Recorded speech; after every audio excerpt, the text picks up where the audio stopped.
Yesu ashimwe. Ndabasuhuje mu izina ry'umwami wacu Yesu. Amahoro atanga atagira akagero ariyo arinda imitima yanyu, nibyo mwibwira muri Kristo Yesu. Ni Nkunda Amahoro Salomo ubasuhuza, mwene so muri Kristo Yesu. Uyu ni umwanya w'ijambo ry'Imana bahaye ikaze, mbibutse ko dukwiriye kurushaho kurikunda, kuribonera umwanya, kurisoma no kurigwiza mu buzima bwacu. Dawidi yaravuze ngo ijambo ryawe naribikiye mu mutima kugira ngo ntagucumuraho. Ijambo ry'Imana rigira umumaro urenze uwo twavuga mu mitima yacu. Tugiye gukomeza inyigisho twatangiye ivuga hahirwa. Yesu yavuze inyigisho zitwa izo ku musozi. Twavuze ko ari inyigisho Yesu yigishije muri Matayo igice cya 5 guhera ku murongo wa 1 kugera kuri Matayo igice cya 7 umurongo wa 28. Bivuze ngo twe turimo kwibanda kuri hahirwa Yesu yavuze muri Matayo igice cya 5 guhera ku murongo wa 1. Tugeze ku gice cya 4 cy'inyigisho. Bivuze ngo tumaje gukora inyigisho 3 kuri iri jambo cyangwa se kuri insanganyamatsiko. Mbahaye ikaze.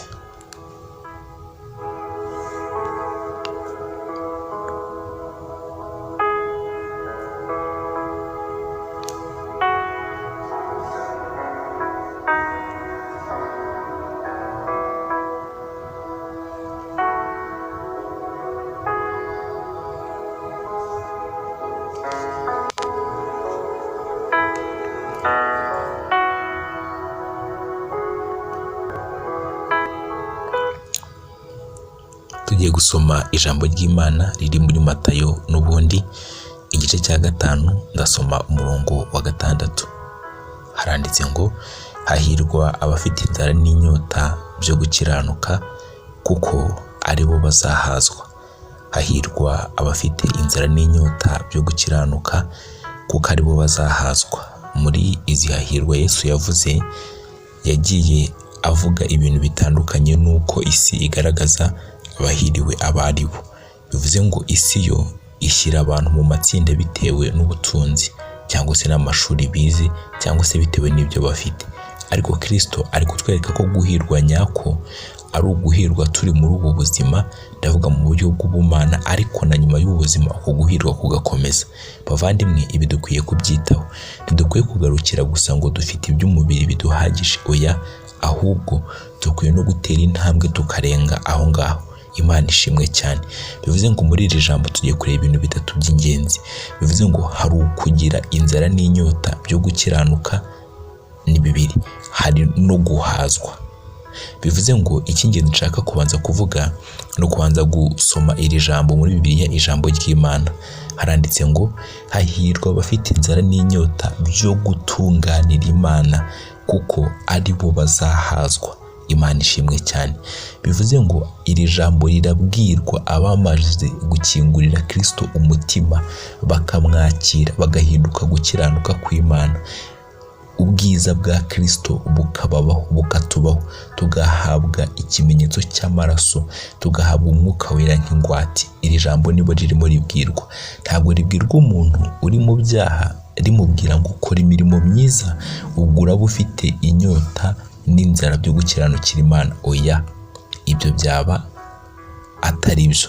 Hanyuma rero ijambo ry'Imana riratubwiye ngo hahirwa, cyangwa se abafite umugisha, cyangwa se abafite umunezero, cyangwa se abafite amahirwe, ni abafite inzara n'inyota byo gukiranukira Imana. Bivuze ngo ahangaha ni abantu bamaje kubyarwa ubwa kabiri, bakaba abana b'Imana kubwo kwizera. Noneho bagiye gukomeza kubaho ubuzima bwo kwezwa, bagiye gukomeza kubaho ubuzima bwo gutunganira Imana. Tubona ibyanditswe byinshi bidushishikariza ko nyuma y'uko dukijijwe urupfu rw'iteka tuba twinjiye mu gice cya 2 cy'agakiza cyitwa gukizwa. Ndimo ndakizwa, ndimo ndahindurwa kurushaho gusa na Kristo n'umwuka wera, ndimo ndakebwa mu mutima, ndimo ndezwa, ndimo ndakurwaho ibidatunganye byose, ndimo ndahindurwa mushya mu mwuka wanjye mo imbere, ndimo ndahindurwa mushya mu bugingo bwanjye, ndimo ndarushaho gusa na Kristo. Umwuka wera niwe ukora umurimo mu mitima yacu. Noneho turabizi neza ko umuntu muzima utarwaye ntabura kwifuza amazi, ntabura kwifuza ibyo kurya. Ni nako wa muntu wamaje kuvuka mu bya mwuka agahinduka umwana w'Imana, niba atari kwifuza gutunganira Imana, niba atari kwifuza gusa n'Imana, uyu muntu haba hari ikibazo. Bivuze ngo bariya batarakizwa bo ntabwo turi buze kubareba, kuko ubwabo barapfuye mu mwuka wabo, ntabwo babasha kumenya neza ibyo ari byo kugira inyota yo gutunganira Imana. Nk'uko mu by'umwuka, mu by'umubiri, mumbabarire, umuntu udafite iyo nyota cyangwa udafite iyo nzara tuba tumubara nk'intumbi cyangwa aba yapfuye. Ni nako bariya batarakizwa bameze. Muri bo nta nyota na ntoya, nta nzara na ntoya yo gutunganira Imana, kuyibabaza bameze nk'aho babirahiriye, ariko nabo sibo, bafite umutware ubatwikiriye kugira ngo umucyo w'ubutumwa bwiza utabarase. Niyo mpamvu niba uri kunyumva utarakira Kristo, aya niyo mahirwe yawe kugira ngo umukingurire umutima uhabwe ubugingo bushya, ubugingo buhoraho. Bivuze ngo rero twe twakirijwe dukwiye kugira iyi nyota irushaho kugenda yiyongera. Imana ishimwe cyane. Bivuze ngo rero abandi bifuza guhaza umubiri wabo na kamere yabo kubera ko batari bakizwa, ariko twabakijwe si uko bikwiriye kugenda. Dukwiye kurushaho kugira inyota yo gutunganira Imana. Uribuka ko Imana ubwayo ikiranuka cyangwa se Imana irera, ni natire, ni akamero k'Imana. Imana irera cyane ku buryo nta n'amagambo yabisobanura, ariko nitugera mu ijuru iwayo, iwabo w'abadapfa, tuzabona uko kwera kwayo. Ubu nta magambo na mato yabisobanura. Ibizima bihora bivuga ngo uwera, uwera, uwera. Bivuze ngo uko kwera inshuro eshatu bisobanuye ubwuzure butangaje amagambo yacu atasobanura. Hanyuma bivuze ngo iyi Mana rero ikiranuka, iyi Mana yera, ijambo ry'Imana riratubwira ngo mube abera mu ngeso zanyu zose nk'uko na so ari uwera, nk'uko n'Imana ari iyera, ngo tube abera nk'uko nayo ari iyera.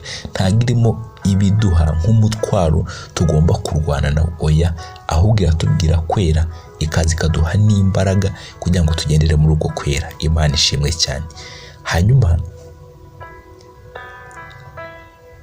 abafite inzara n'inyota byo gukiranuka ni abafite umutima usonzeye kumenya Imana kurutaho ko bari bayizi. Reka nsubiremo, abafite inzara n'inyota byo gukiranuka, Imana uribuka ko ari iyo gukiranuka. Rero abafite inzara n'inyota ni abafite umutima unyotewe Imana, kuyimenya kurutaho, umutima utanyurwa naho umuntu ageze mu kumenya Imana. Umuntu agahorana umutima udahaga presence y'Imana, umutima udahaga guhishurirwa urukundo rw'Imana. Uyu mutima niwe ndimo nisabira nawe ngusabira kugira ngo turusheho gusonzera Imana. Reka dusome ijambo ry'Imana, reka turebe ingero z'abantu bamwe na bamwe bafite uyu mutima. Ndasoma muri Zaburi ya 42 umurongo wa 2, biri ijambo ry'Imana. Handitse ngo nk'uko imparakazi igira inyota igashaka amazi, Mana, niko nanjye nkugirira inyota nkagushaka. Nugirira Imana inyota uzagerekaho kuyishaka. Ikintu cyose umuntu afitiye inyota atera intambwe akagishaka. Ujya ushaka Imana, ujya ubabazwa no kuyibabaza, ujya wumva ibyayo ubishyize imbere, ijambo ry'Imana ukaribamo umwanya munini, ijambo ry'Imana ukarikunda, ugakunda kunezeza Imana, ugashaka mu maso hayo kurutaho udashaka ibyo uguha gusa. Mbese uwo mwanya ujya uwugira icyampa ukitoza kubonera Imana umwanya. Zaburi ya 63 umurongo wa 4 haranditse ngo, reka nsome umurongo wa 2 waho, haranditse ngo Mana, ni wowe Mana yanjye, ni wowe wenyine nshaka cyane, ndakwifuza, ngufitiye inyota n'umutima wanjye wose. Dore ndi mu karere kazahajwe n'amapfa. Ari mu karere kazahajwe n'amapfa cyangwa se mu butayu bwumye. Yakwiye kuba ashaka amazi yo kunywa, yakwiye kuba ashaka kwihorera ku mwanzi we. Abanzi be bari bamwirukankana, harimo na Sawuli, ariko aravuga ngo ibyo simbyitayeho, ndashaka Imana, nyifitiye inyota, umutima wanjye wose niwo irimo ishaka. Ndasaba uyu mutima, ndasaba Imana ngo itugwizemo inyota, idusukemo inyota yo kwishaka. Imana ishimwe cyane. Hanyuma rero reka mvuge ku guhazwa hari uko muri ubu buzima umuntu ufite iyo nyota, umuntu ufite ayo matsiko mu mutima, Imana ntibura kumwiyereka pe. Umutima ushaka Imana irawumenya kandi ikawihishurira, ni ukuri. Bivuze ngo hari icya mbere cyo guhazwa muri ubu buzima, ariko guhazwa byuzuye tuzabibona Kristo ubwo azaba agarutse. Reka dusome icyanditswe kitwereka ko guhazwa kwacu muri ubu buzima tukubona, tugenda duhabwa ubwiza burushijeho kuba bwiza, tugenda tuva mu mbaraga tujya mu zindi, tuva mu bwiza tujya mu bundi, tuva mu kumenya tujya mu kundi kumenya. Reka dusome rero ijambo ry'Imana.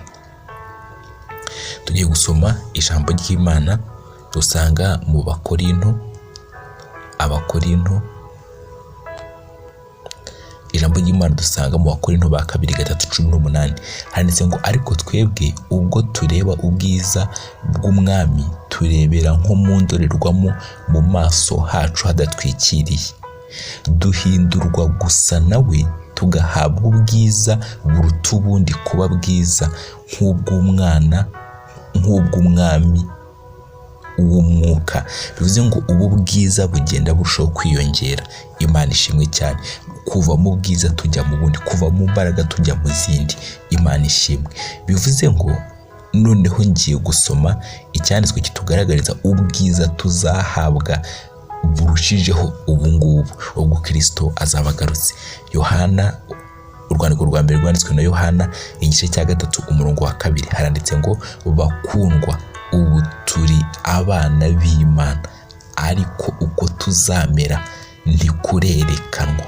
Icyakora icyo tuzi ni uko Yesu niyerekanwa tuzasa nawe, kuko tuzamureba uko ari. Yesu niyerekanwa tuzasa nawe, kuko tuzamureba uko ari. Kandi umuririmbyi yaravuze ngo uko azasa niko nzasa, uko azasa niko uzasa. Ukomeze umwizere, umugirire inyota, usonzere ibye kandi ubishyire ku mutima, ubigendane nk'umukoro ukomeye. Ubwire Imana ngo ndakwifuza, ndagushaka, ndakunyotewe. Imana ishimwe. Reka dusenge. Urakoze Imana, icyampa imitima yacu ikagira inyota n'inzara byo kugutunganira no kugendera mu nzira zawe. Udushoboze, uduhe imbaraga n'ubwenge bwo kubikora, mu izina rya Yesu Kristo. Amen.